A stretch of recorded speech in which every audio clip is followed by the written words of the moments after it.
రెండు గ్యారెంటీలకి ముహూర్తం ఫిక్స్ చేసింది తెలంగాణ ప్రభుత్వం. 500 రూపాయలకే గ్యాస్ సిలిండర్, 200 యూనిట్ల ఉచిత విద్యుత్ పథకాల అమలుపై రివ్యూ చేశారు సీఎం రేవంత్ రెడ్డి. ఈ నెలాఖరులోగా రెండు పథకాలు అమల్లోకి వచ్చేలా చూడాలన్నారు సీఎం.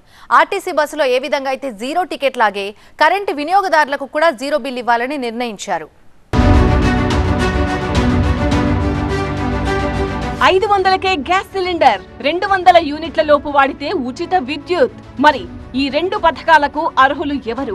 ప్రభుత్వం నిర్దేశించిన విధి విధానాలేంటి? పార్లమెంట్ ఎలక్షన్స్ ముందు మరో 2 గ్యారెంటీల అమలుకు సిద్ధమైంది తెలంగాణ సర్కార్. 6 గ్యారెంటీల పేరుతో అధికారంలోకి వచ్చిన కాంగ్రెస్ ప్రజలకు తామిచ్చిన హామీలు ఒక్కొక్కటిగా అమలు చేయడంపై దృష్టి సారించింది. ఇప్పటికే ఉచిత బస్ ప్రయాణం, ఆరోగ్యశ్రీ 15 లక్షల పెంపును అమలు చేసిన తెలంగాణ ప్రభుత్వం ఇప్పుడు మరో 2 పథకాలను గ్రౌండింగ్ చేసే పనిలో పడింది. సెక్రటేరియట్ లో కేబినెట్ సబ్ కమిటీతో భేటీ అయిన సీఎం రేవంత్ నెలాఖరులోగా 200 యూనిట్ల ఉచిత విద్యుత్, 500 రూపాయలకే గ్యాస్ సిలిండర్ పథకాలను అమలు చేయాలని ఆదేశించారు. ఈ నెల 27న లేదా 29న మరో 2 గ్యారెంటీల అమలుకు ముహూర్తాన్ని ఖరారు చేశారు. ప్రజాపాలన దరఖాస్తు, వైట్ రేషన్ కార్డునే గీటురాయిగా తీసుకోవాలని ఆదేశించారు.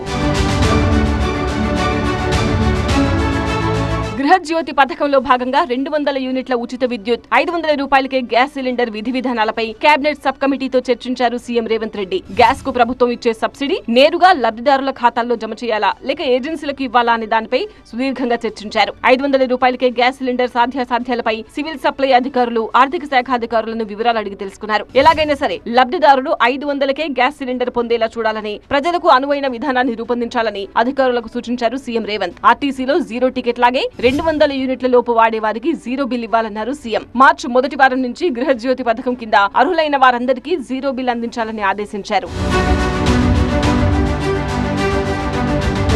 ప్రజాపాలనలో ఇచ్చిన దరఖాస్తుల్లో కార్డు నెంబర్లు, కనెక్షన్ నెంబర్ల తప్పుల కారణంగా ఉచిత విద్యుత్ ను కోల్పోయే అర్హులెవరైనా ఉంటే వారికి సవరణకు అవకాశం ఇవ్వాలని సూచించారు సీఎం రేవంత్. దీనిపై విద్యుత్ బిల్ కలెక్షన్ సెంటర్లు, సర్వీస్ సెంటర్లలో ప్రజలందరికీ తెలిసేలా తగిన ప్రచారం కల్పించాలని విద్యుత్ ఆఫీసర్లకు సూచించారు. ప్రజాపాలనలో దరఖాస్తు చేసుకోని వారెవరైనా ఉంటే ఎంపీడీఓ, తహసీల్దార్ ఆఫీసుల్లో దరఖాస్తు చేసుకునే అవకాశం నిరంతరాయంగా కొనసాగించాలని సీఎస్ కు సూచించారు. చివరగా రాష్ట్రంలో తాగునీటి సరఫరాపై రివ్యూ చేసిన సీఎం రేవంత్ రాష్ట్రంలో ఎక్కడా తాగునీటికి ఇబ్బందులు రాకుండా చూడాలన్నారు.